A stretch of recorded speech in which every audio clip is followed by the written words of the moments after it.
What's going on, everyone? Thanks so much for tuning in to another episode of the Ducks Dish podcast. I'm your host, Max Torres, with ScoopDuck on 3, coming to you on Wednesday, March the 5th, 2025. Glad to have you guys along. Thanks so much for tuning in with us today. Got another edition of the Oregon Recruiting Hour, where we hop into any and all topics recruiting related, and obviously Oregon will always be the focus. And joining me, as always, is ScoopDuck owner and publisher Justin Hopkins. J-Hop, how we doing? Been a little minute.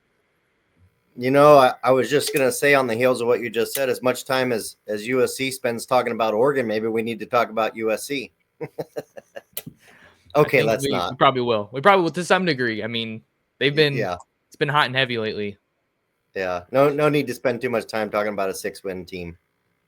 That's fair. They are definitely clashing with Oregon a bit here on the trail. Obviously, the Jonas Williams flip, and then there's another Oregon recruit that we definitely need to talk about on today's episode. But we got a lot of good stuff in store for you guys today. So again, thanks so much for tuning in. I know it's been a little while since we did one of these. I mean, I'd love to do it 5 days a week if I can, but it's just maybe not in the cards at this moment in time. So trying to get more consistent, and I think part of that will be sometimes you'll get both of us, sometimes you'll get me. Just depends on how scheduling and timing all works out for everything. But Justin, let's talk about some good news here off the top. It looks like Oregon is now trending to land 2026 Oaks Christian cornerback Devon Benjamin, who is the number 2 cornerback in the On3 rankings for the class of 2026. Steve Wiltfong got things started with a prediction. You also put yours in, and then I'm going to be putting mine in later on today over on ScoopDuck and on3.com. So this is a recruit that we've had our eye on for a while here, Justin, and with USC's new prioritization of Southern California and ramped up recruiting efforts of local prospects, this is one that Oregon really needs. Yeah, I agree. I mean, they do. USC's done a good job. They obviously got an early commitment from Brandon Lockhart. And, we both talked about how he really felt like he was really close to flipping Oregon at one time, but they've done a good job to wrangle him back in, and he seems really solid with USC now. And then, of course, RJ Sermon's the legacy, committing there. And so now, I think that regardless of those two situations, I felt like Devon Benjamin has been an Oregon lean for probably the better part of at least 3 months. Oregon's prioritized him. It doesn't mean that the other two are not good players. They definitely are. Oregon's really just had a lot of focus here, and I think that's paid off. And the Ducks definitely, at this point, it really does feel like they need to, maybe lock one of these guys up, because we talked about that 2026 class, and not just at cornerback, but in general. I think Oregon really wants to lean heavy into the West Coast recruiting. And so, if you end up missing on a guy like Benjamin, Lockhart's gone, Sermons is gone, there's still a couple other good guys, but you're probably going to have to go a little more national with how you attack cornerback specifically. And I think they're hoping not to have to do that too much. So I'm not saying that they won't take a cornerback that's not west of Texas. I'm just saying I think you like to get at least one, and I think Benjamin's been the guy that they've had for a long time. I know he's about to visit USC, but this kind of feels a little bit like the Jared Curtis recruitment, where you think, okay, maybe this guy might move up his timeline. Benjamin's not a big talker, doesn't do a ton of interviews. Feels like this might be a guy that says, hey, I think I might want to shut things down sooner than later. And I'm not saying that's this weekend or next week. I'm just saying we could see something in the spring from him, I think. Yeah, I'm working on getting an interview with Benjamin, but sometimes it's easier said than done. Sometimes I have to go all the way to the school to get the interview. And let me just tell folks that maybe aren't too familiar with Southern California, Oaks Christian is not close to me in Long Beach. It's like a good hour and some change. So I'm going to see if I can get an interview with Benjamin. Ideally, I don't have to go all the way out there, but I will just say some added background here with Benjamin. When I did go out to Oaks Christian, some months ago, I think that was in the fall. This is a guy that Oaks Christian kind of uses as their Travis Hunter. He's a do-it-all star, but I think his future in college football is at cornerback, and he's been on Oregon's radar for years now. I felt like Oregon has led for a long time, probably even longer than 3 months, like you had kind of spoken about your field, Justin. But at the same time, new schools enter the mix. I know Ohio State is one of the recent offers for him, and then obviously USC is in the mix now as well. just another note here from the 25 class. Oregon and USC were both recruiting Hayden Lowe out of Oaks Christian in the 25 cycle, but we all know that he flipped from USC to Miami kind of at the 12th hour there. But I know that Oregon's done a really good job in this recruitment. He's got a great relationship with Rashad Wadood, and he's been to Oregon a whole bunch of times. So I don't know that there's anything else that Oregon really needs to do in this recruitment, not like a box left to check or anything, but certainly wouldn't hurt from a momentum standpoint and an optics standpoint to maybe get him back out on campus for a visit during spring practice and then wrap this thing up. So I think maybe between now and the spring game, we could see this thing getting pretty intense as the battle heats up. But I also wouldn't be surprised if it kind of bled over into the summer if he wanted to take some of those official visits. But if I were Oregon, I'm trying to get this thing wrapped up and get this guy locked in. Yeah, he just, I get the vibe that this is a guy that doesn't want to draw out the process. And again, that doesn't mean he commits next week. I just think that, there's a really good chance, that he does take a couple quick official visits. It might not even get that far. Really at the end of the day, official visits and unofficial visits anymore are not that much different. I mean, it's just the game has changed.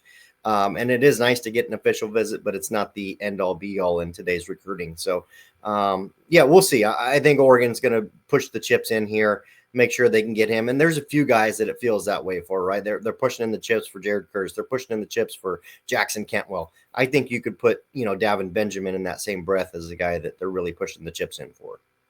And the Ducks do have a little bit of momentum here at defensive back recruiting with Xavier Larice hopping in, the 2026 Florida defensive back, maybe more of a nickel star kind of a guy that can do a little bit of everything. So with the talent on the West Coast, I don't think that Oregon feels the need to go super national, but I'm a huge fan of Larice and what he brings to the table. So DB recruiting is going to be fun to watch here.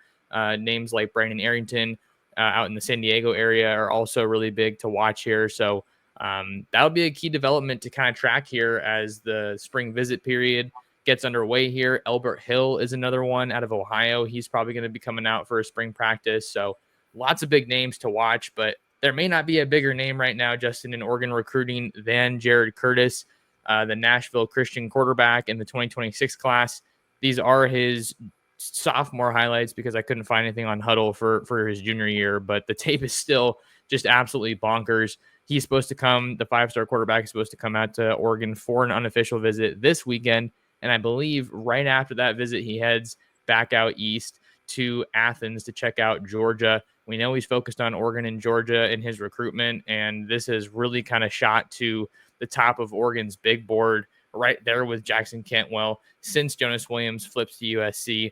And I don't think that was a move that surprised Oregon, and they kind of always had their answer to that happening in Jared Curtis. Yeah, I don't, I think it would be, what do I want to say here? It's hard.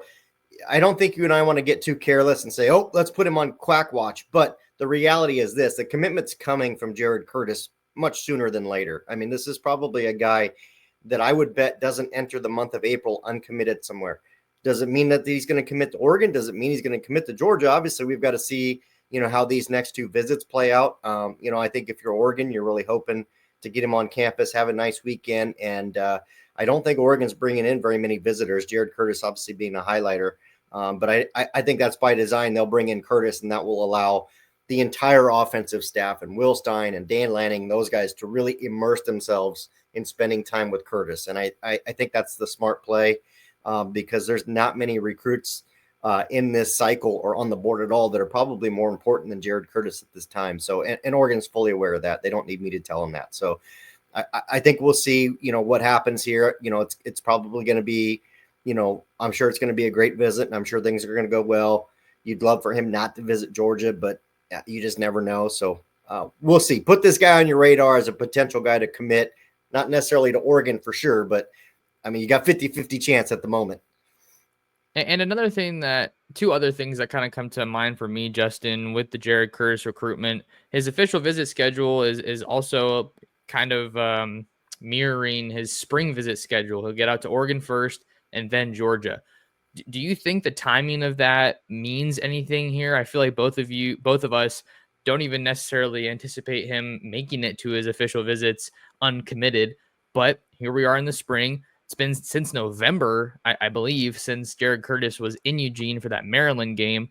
So the Ducks will get the first shot at him here in the new year, it looks like, and then he'll get out to Athens. So how do you kind of make sense of this timing? And do you think it's beneficial or neutral or worse that Oregon gets the first crack at him here?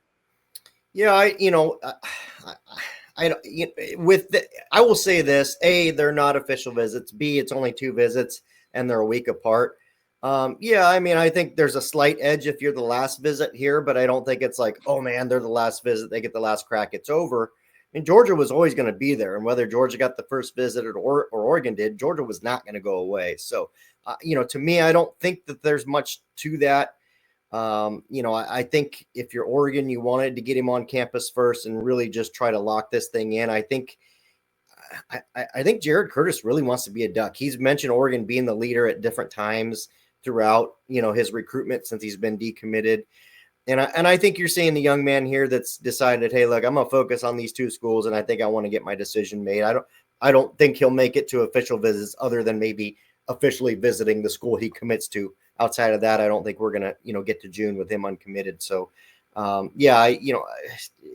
the dice. I mean, everybody's going to make their best offer, and it's going to come down to feeling. And let's be real. Let's not beat around the bush. This thing's really been all about distance. If, the family can overcome distance, if he can overcome distance with his family, I think Oregon's going to be the team to beat. But I've seen Oregon get beat by distance too many times to call it a lock. That's for sure. That is certainly something we've talked about who knows how many times in our years together covering Oregon recruiting. So I think a lot of Duck fans are hoping that that won't be the case, the deciding factor this time around. But I like your point about him being probably one of the only recruits on campus this weekend.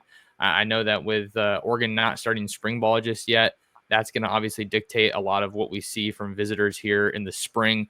I think that Oregon just kind of wants to save those visits for when they have something to show them. And it just seems like a better opportunity once those spring practices get underway. And if you haven't followed Oregon for a while, the way that their spring football usually works is they have like 1 week and then they break for 2 weeks for spring break. And then they get back to it in April, and then it's full steam ahead, multiple practices a week until the spring game to kind of cap off the spring. So I think the only other thing that comes to mind for me with Jared Curtis, I will say I feel good about Oregon standing here with Curtis heading into the trip.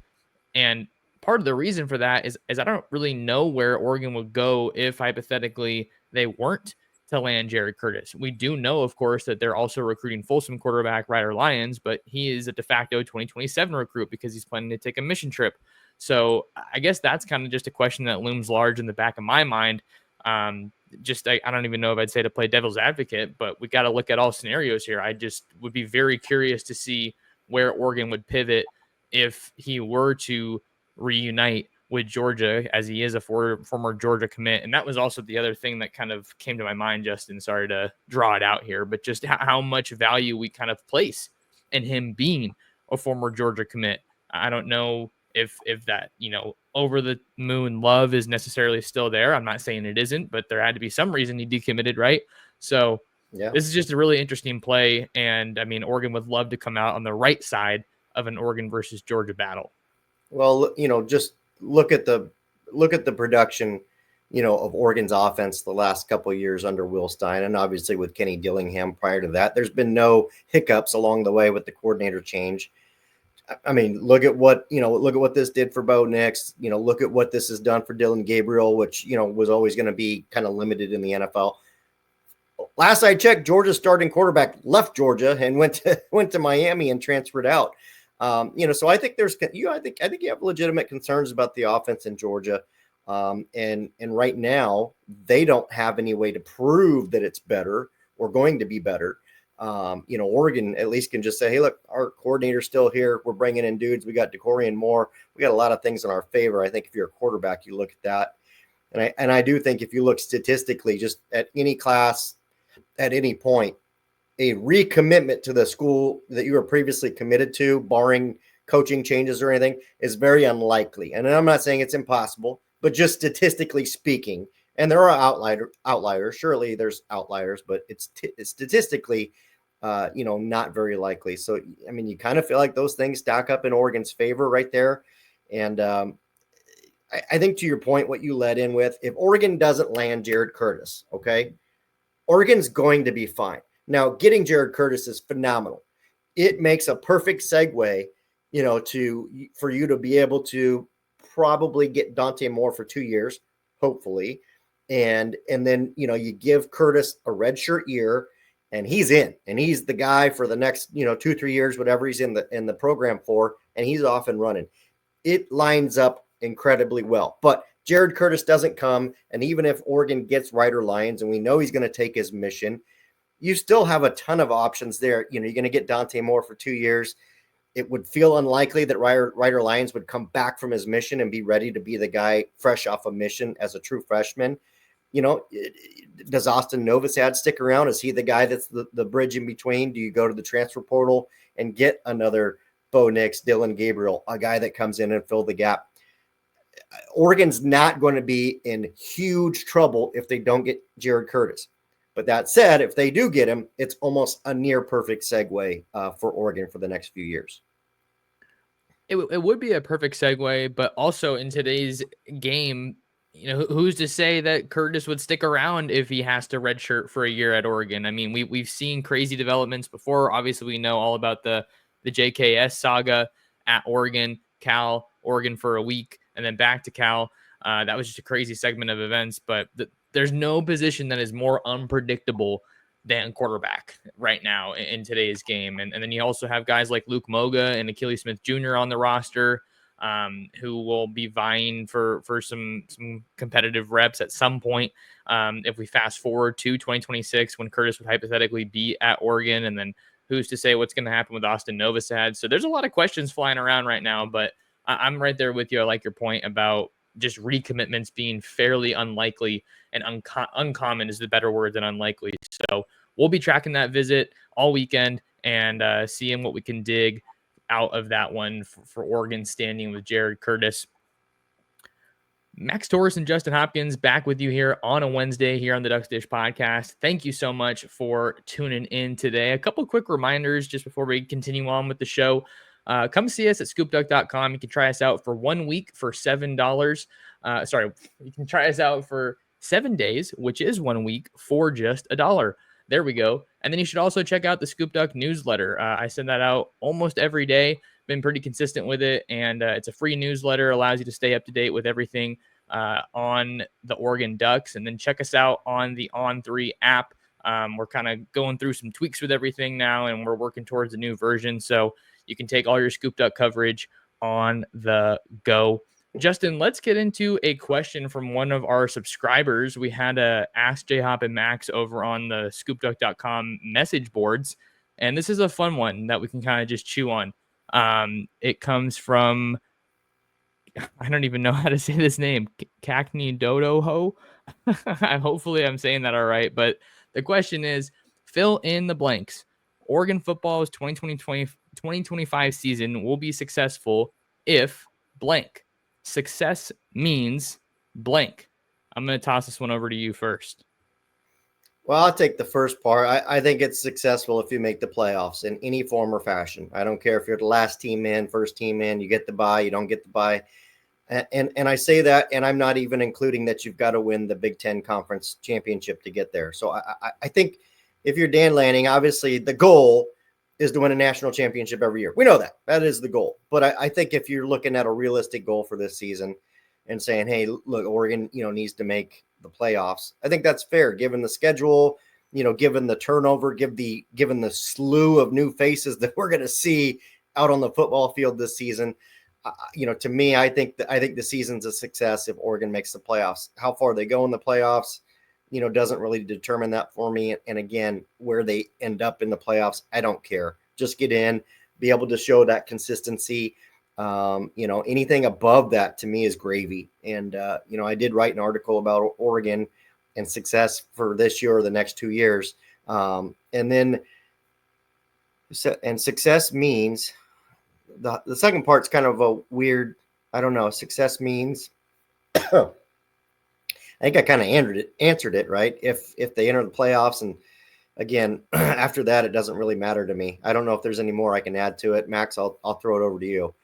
Sure. I think there's a couple of different ways, just to read the question. So I think for me, I'll state a little bit of the obvious, but Oregon season will be successful if Dante Moore lives up to a fraction of the hype. I mean, I don't know how much, if there's been this much hype around an Oregon quarterback in a while now. And I think aiding that or fueling that is the fact that he was committed to Oregon coming out of high school for a time. And then when Kenny Dillingham took the ASU job, we saw him flip to UCLA. Things weren't the best at UCLA with Chip Kelly, who probably didn't want to be there, if we're being totally honest with ourselves.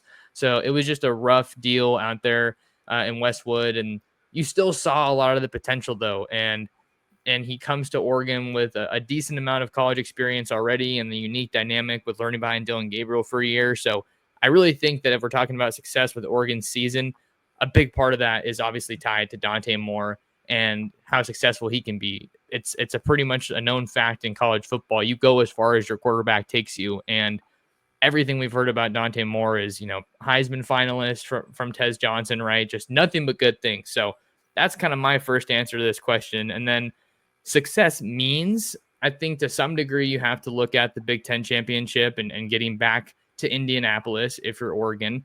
But you also mentioned, the playoff and how you kind of have to win the conference to get there. But I don't know if that's necessarily true from what we saw last year, right? Ohio State didn't win the Big Ten and they went on to win the whole thing. But we also know about the favorable draw and the path that they had, which we know Oregon didn't have.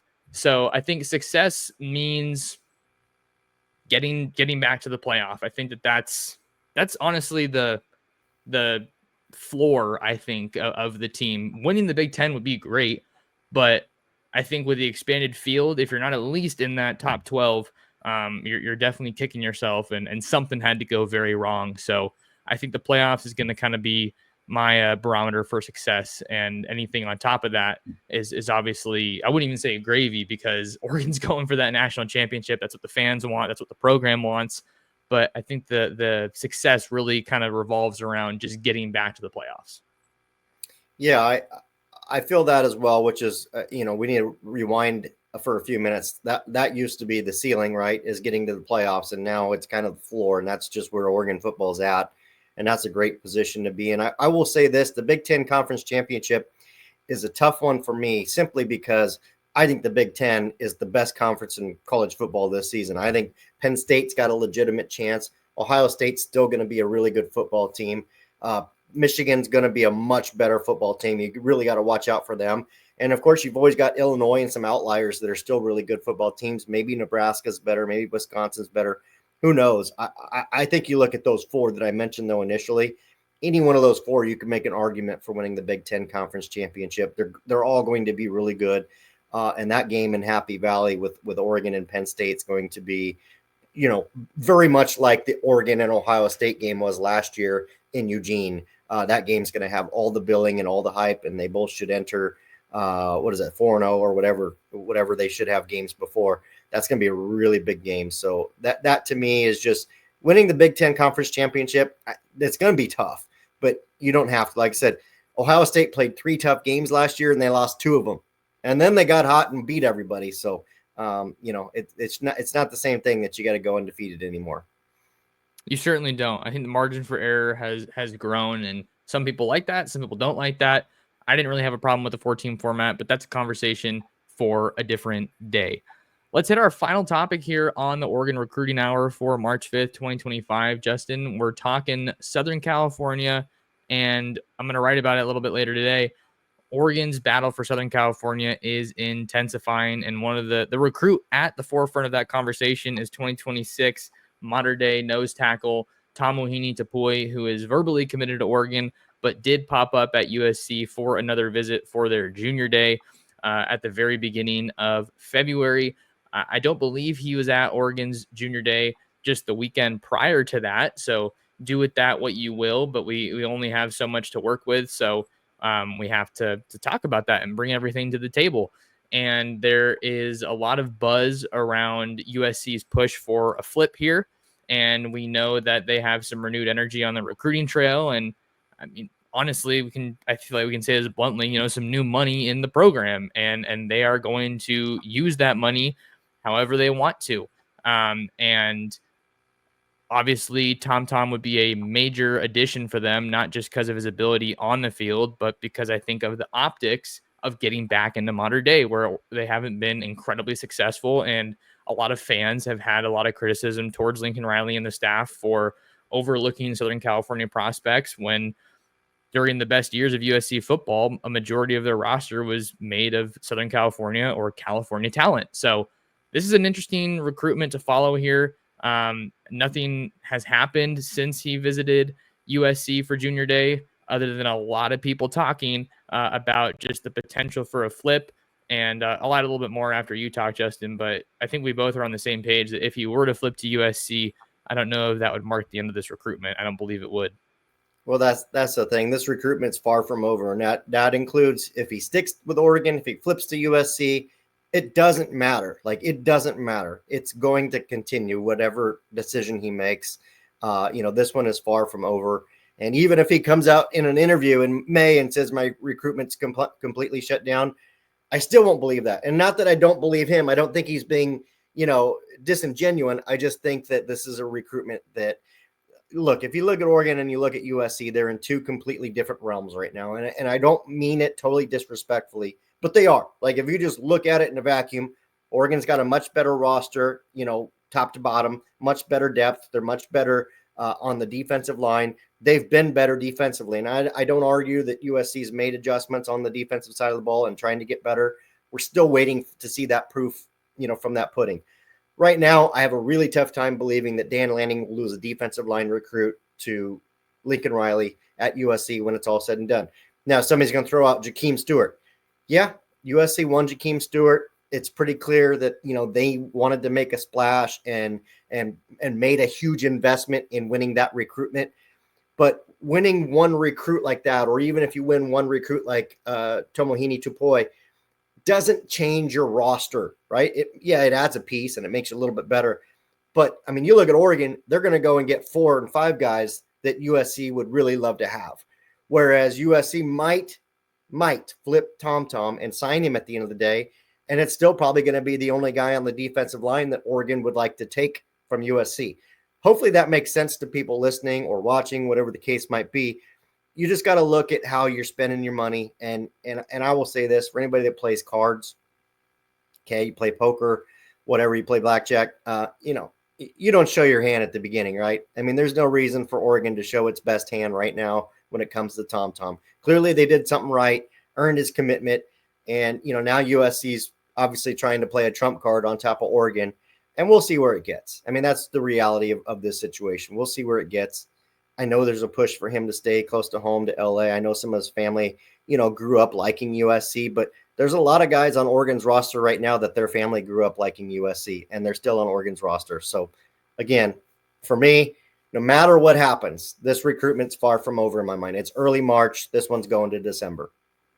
And it's one thing for family to grow up liking USC, but it's another, I think, for a recruit to grow up liking USC, or I think also just for USC, Oregon, whatever school to be good during that time. And that is not the case here with TomTupou. I think that USC has obviously had a pretty rough go of it since, Sam Darnold was there. You had a good season with Caleb Williams, but I think everyone can agree that he was a talent that was wasted at USC because they couldn't get the defense figured out.